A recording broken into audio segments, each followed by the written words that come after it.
Revenge Tribute.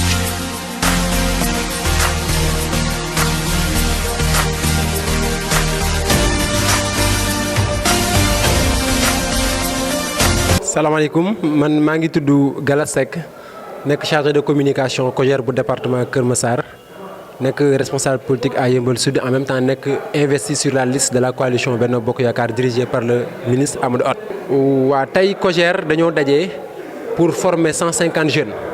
yu jógee ci juróom-benni commune yi bokk ci département bi ñu koy defandoo ak waa présidence Aïssatou Dieye bu yore la communication digitale bu président. wala conseil spécial du président en communication digitale ngir ñu mën leen outiller ci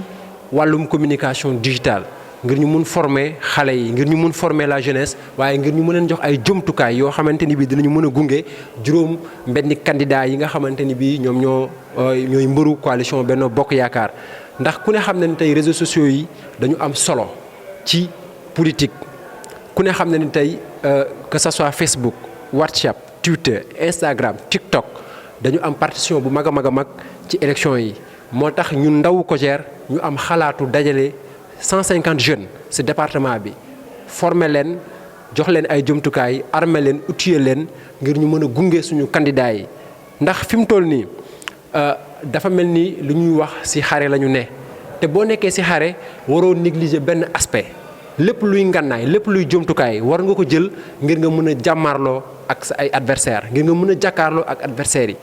par exemple fii Yeumbeul Sud ku ne xam nañu du ñu am adversaire bu mag donc jàkkaarloo ak moom day laaj jumtukaay yu rëy et xale yi nga xamante ni bii ñooy dem ci front bi dañu leen war a former dañu leen war a outiller ba ñu mën a jàkkaarloo ak candidat boobu naam candidat boobu tey nekkatul sax jaxle bu sori ndax ku seetlu Bara Gaye ci début ay waxam da doon wax ak assurance waaye tey ku ko gis xam ni que dafa nekk ci inquiétude nekk ci doute tey mi ngi ci menace loolu mooy ku ne xam na ni Benno Bokk Yaakaar bu Yeumbeul Sud am na taxawaay loolu mooy ku ne xam na ni que le ministre Amadou Hott am na taxawaay ba am nañu yaakaar bu baax a baax que le 23 juin incha allah coalition Benno Bokk Yaakaar dina jël ndam le communication digitale maanaam dañuy former ndaw yi ci lu jëm ci wàllum communication digitale boo déggee nag digital mooy tout ce qui est virtuel tout ce qui est réseaux sociaux maanaam Facebook WhatsApp Twitter Instagram TikTok ñu jàngal xale yi naka lañ koy jëfandikoo ndax léeg-léeg nga am foo xam ni am na loo fa war a wax wala nga am foo xamante ni bi léeg-léeg daa am noo war a waxee donc baax na ñu jox xale yi jumtukaay yi war ba tax ñu mën a défendre seen candidat mën a défendre seen bilan waaye mën a tamit proposer programme bi nga xamante ni bi moom la candidat bi am. Je m'appelle Pape Seydou Badji, je suis le coordinateur de la COJER du département de Kër Massar. Donc aujourd'hui on est là au niveau du centre Sidi Hott pour faire une formation à la jeunesse républicaine de ce nouveau département, particulièrement les jeunes de la coalition Benno Bokk Yaakaar. En fait, l'objectif de cette formation n'est rien d'autre de renforcer le dispositif de communication des candidats investis par son excellence le président Macky Sall. Parce que étant jeune de son excellence président Macky Sall ici dans ce nouveau département-là, nous avons constaté que il y a un manque de communication, il y a un manque de synchronisation des actions. Tout simplement parce que des fois, vous voyez un responsable qui publie des images, des activités dans les réseaux sociaux, on ne voit que quelques commentaires, quelques partages. Donc, ce n'est pas une bonne image par rapport à nos leaders. Raison pour laquelle nous, jeunes du président Macky Sall, nous avons jugé nécessaire d'accompagner les responsables dans ce cadre-là, afin de mieux les soutenir dans la communication digitale, qui est quelque chose de très important en vue des élections locales que nous allons. Raison pour laquelle nous avons convié les jeunes. On a pour la première cohorte, on a convié 150 jeunes venus des 6 communes du département qui vont subir la formation en communication digitale et la formation en communication politique. Donc c'est cette formation qu'on est là aujourd'hui pour faire. Et Inch'Allah, dans les jours à venir, nous allons former une autre cohorte dans les autres communes.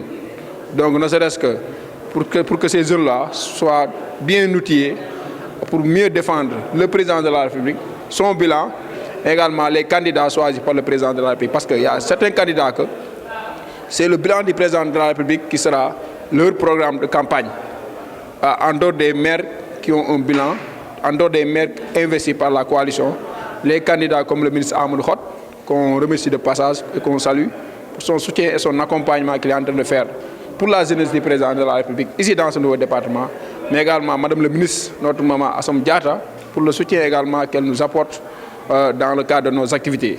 Donc nous sommes plus que jamais engagés, déterminés à les accompagner, ainsi que les autres candidats investis dans les autres communes, pour que le soir du 23 janvier, qu'on puisse gagner les 6 communes. Donc nous lançons un appel au président de la République, que les jeunes du département sont là et plus que jamais déterminés à continuer le combat pour maintenir ce département. Maintenant, pour terminer, nous voulons également dire à Moustapha Mbeng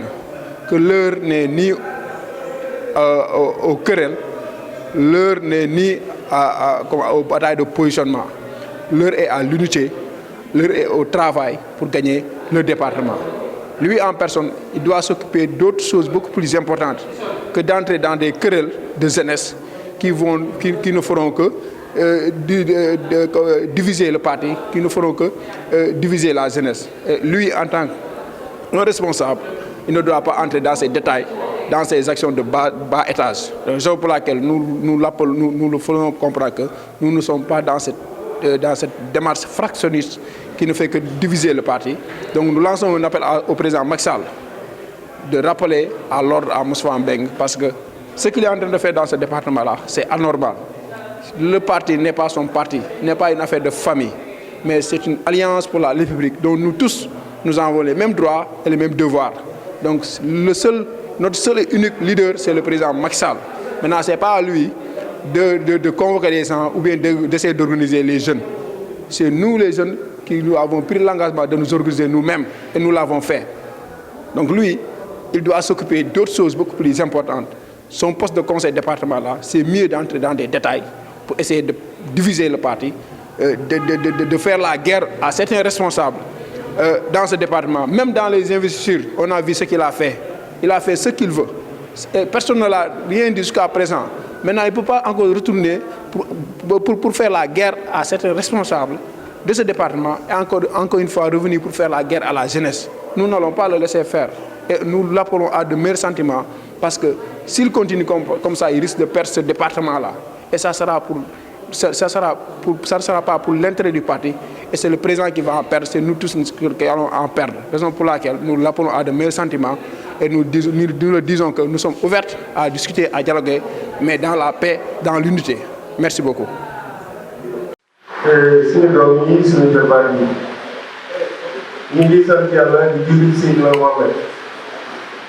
yéen dalal ngeen suñu xel ndax li sëñ ñëpp de la daan wax naan ndawi kese wóorul waaye magi kese yi wóorul kon da nga leen di boole di laaj xalaat mag ñi boo bëggee yónni ndaw léegi nag changement am na ci ndax xale yi dañoo jaay ba am xam-xam am expérience léegi da nga leen di yónni ba pare di leen laaj xalaat tey seen càmmiñ ci ñenn ñi di mag ci ñenn ñi di rakk ci ñenn tey bu yàlla dogalee tey muy ministre de la République, ministre de l'économie, du plan et de la coopération di bras droit njiitu réew mi tey di doomu Yëmbal kër bii ñu nekk tey bi mu gënee àdduna ba am ñaari weer la bàyyi toog ci kër gi kon kooku tey bu ngeen dee ay ndaw ñëw fekk suñu fii muy laaj commune bi te yittewu ci dara lu dul jagal Yëmbal ndax ku ñu dénk économie réew boo dëkkee ci ab commune ñu war a yaakaar ni mën nga dara ci commune mu boole nag ñett yi nga xam ne mooy doomu aadama mooy alalam xam-xamam jëmmam yëpp jox na ko waa Yëmbal waaye mu mel ne Yëmbal nit bu la joxee boppam boo koy delloo boppam da nga ciy boole wala sa bopp loolu moo teew tey Yëmbal kilifa diine yi kilifa aada yi mag ñi ndaw ñi góor ñi jigéen ñi yeewu nañu xam nañ fi ñu jëm kon dañuy ñaan yàlla suñu borom subhanahu wa taala yeggal leen suñu mébét day nag ma jox koo xam ni kàddu bi ki ñu wax nii muy doonay saa xew Fatma Thierno nekk na nit koo xam ne nag la woon ci maam moo ne ci moom ndax nag yàlla dafa ni bu leen séddale juddu ñu ne ko lu tax mu ne man mbooloo mu ndaw mi di jàng mu ndaw su ma màttee ñu ni ki ma màtt man ndaw laa bu diggu ba tigee bu ñu ma defalul li ñu daan defal sama maam dinaa koy kon juddu am solo te it dafa am solo ci am réew ndax nag suñu mag ñu baax ñi fi newoon ci lu baax rek lañ newoon kon bu yàlla dogalee tey jii ngeen di ay ndaw dajale lii di ay borom xam-xam tey mu wóor leen ni yéen ñi dañuy fii tey kenn ku ñu joxoon réew mi nga mën ko yor wax dëgg yàlla nag suñu xel day dal ci fi ñu jëm kon dañuy ñaan yàlla yàlla guddal seen fan wéral seen jër yëggal seen yéene ba seen frère bii nga xam ne tey mooy laaj commune Yeumbeul Sud dañoo ko dara lu rek njëfandukaay boo xam ne bu ko kiyee lépp lu mu mën a jëf ci dëkk bi dana ko def mu yomb kon foofu rek laay wax ci sama kàddu di delloo micro bi galas wala danay saa xew Fatma Thierno yow bu ma yoree micro rek di la woo sama xol day dal kon yàlla yàlla doon la jàmm ak tawfeex ndax nag yow ci ñu tax ministre dëgg naa leen taxawaay bi dëgg ci nga bokk na ci loo ko wax ñëpp di ko dégg mooy bu ma xamoon li nga xam mbaa ma mën li nga mën mbaa ma yegg fi nga yegg da ngay laaj dama koy laaj waaye bu ma xamee ni nag mënuma ko yëgguma ko su ma yéree yimbal dama bàyyi li ma nekkoon di dox si ginnaaw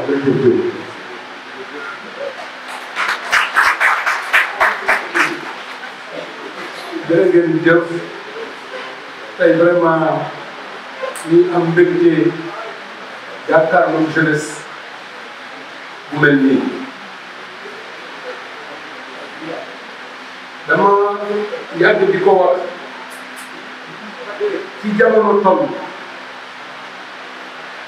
ci politique ku koy def te amuloo jeunesse bu am ngëm-ngëm bu am engagement mais ak bu am xam-xam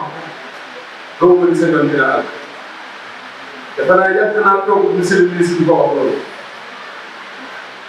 ni ko ci yéen jeunes yi engagé wuñu rek bataille bi day des